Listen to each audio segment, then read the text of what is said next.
I never thought I'd be jealous of my reflection until it began living a life far happier than mine. It all started with a seemingly innocent encounter at the local gym, where I noticed my reflection lingering a moment too long in the mirrored wall.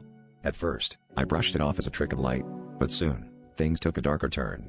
My reflection would smirk when I frowned, sparkle when I felt dull, and most unsettling of all, it began to subtly alter its appearance, looking healthier and more vibrant, while I felt myself growing more exhausted and worn.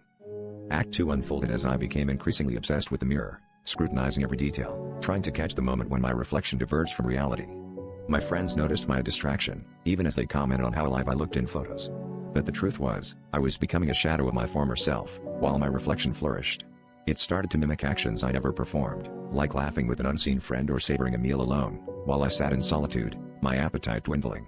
The boundary between our worlds was blurring, and I feared what would happen if the reflection fully took over. In the final act, desperation drove me to seek help from a renowned psychologist who specialized in hallucinations. During our sessions, I watched my reflection through the office's antique mirror. It seemed to mock me as I recounted my fears, its eyes gleaming with a sinister knowledge. The psychologist suggested a radical treatment, confronting my reflection head-on in a room surrounded by mirrors. As I complied, the air grew thick with tension, and the reflection's grin widened, as if relishing the impending climax. The chilling truth revealed itself in a heart-stopping moment when I reached out to touch the mirror, desperate to reclaim my life. My reflection's hand met mine with a chilling coldness, and in that instant, I realized the horrifying reality. I was the reflection all along, trapped in a mirrored world of despair, while the being on the other side lived the life I thought was mine. Now, I linger behind the glass, a prisoner in a twisted reality, forever watching the life that could have been mine, knowing I can never return.